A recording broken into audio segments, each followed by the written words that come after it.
हुआ? हरिदास काका ने क्या कहा? ना रूपवती, हरिदास काका ने पानी देने से मना कर दिया। कह रहे थे अगर मैं तुम्हें पानी देता हूँ तो मुझे गर्मियों में बहुत परेशानी होगी। पानी के बिना क्या होगा भाग्यवान? हमारे सारे खेत तो सूख जाएंगे और हमारा गुजारा कैसे होगा? अच्छा, वो जो हमारा पुराना कुआं है उसको खुदवाने में कितना खर्च लगेगा? भाग्यवान 500 रुपए तो लग ही जाएंगे। अरे हमारे पास इतने पैसे तो हैं ही नहीं। अच्छा, अगर मैं खुद से ही कुएं को खोद दूं तो? क्या आप कर लेंगे?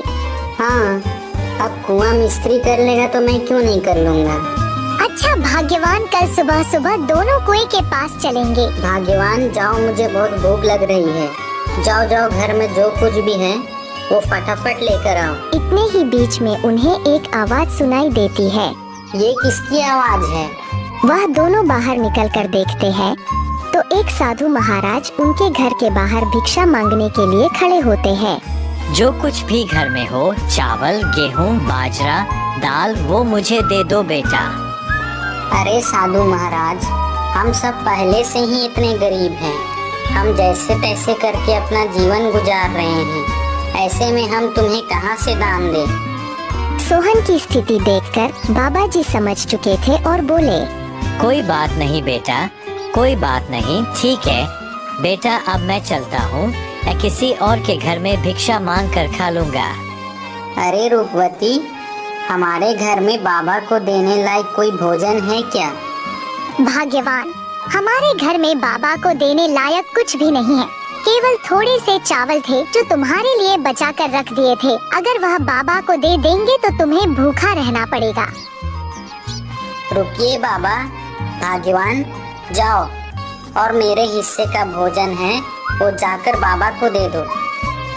लेकिन भाग्यवान, अगर मैंने आपके हिस्से का चावल बाबा को दे दिया तो तुम्हें भूखा रहना पड़ेगा। तुम उसकी चिंता मत करो भाग्यवान। अगर वैसे भी अगर मैं बाबा को भूखा जाने दूंगा तो मेरे गले से भोजन नहीं उतरेगा। जाओ वो भोजन लेकर आओ।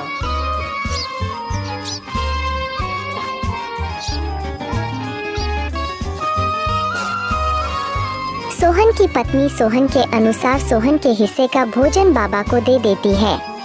धन्यवाद बेटा, धन्यवाद। भले ही तेरे अभी बुरे दिन चल रहे हैं, मगर ऊपर वाला सब देख रहा है।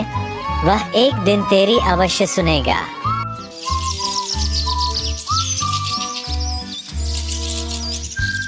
फिर अगले दिन सुबह सुबह दोनों सोहन और उसकी पत्नी रूपवती अपने कुएं की खुदाई करने अपने खेत की ओर चल देते हैं। देखो रूपवती, देखो, हमारे कुएं में तो एक भी बूंद पानी नहीं है।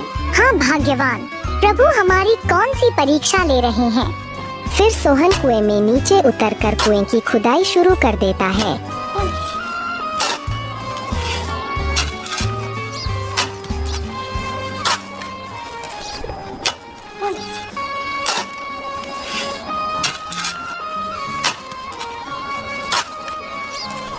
थोड़े समय बाद अचानक से कुएं की एक पत्थर के अंदर से पानी निकलने लगता है। अरे, यह पानी कहाँ से आ रहा है? मुझे तो अपनी आंखों पर विश्वास ही नहीं होता। मुझे तो लगता है कि यह सब मेरे अच्छे कर्मों का फल है जो मुझे मिला। भाग्यवान सही कह रही थी और बाबा जी भी सही कह रहे थे कि तुम्हारे कर्मों का फल तुम्हें अवश्य मिलेगा। ऊपर वाले ने मेरी सुन ली। अब मैं इस पानी से मैं अपने खेत की सिंचाई अच्छी तरह से कर सकूंगा। सोहन बहुत खुश हो जाता है और ऊपर जाकर रूपवती से कहता है, भाग्यवान, प्रभु ने हमारी सुन ली। नीचे पत्थर से पानी निकल रहा है। क्या आप सच कह रहे हो भाग्यवान? प्रभु ने हमारी सुन ली। अब हमें खेती करने में कोई परेशानी नहीं होगी। तो दोस्तों, आपने देखा, जो अच्छा कर्म करता है उसके साथ हमेशा अच्छा ही होता है।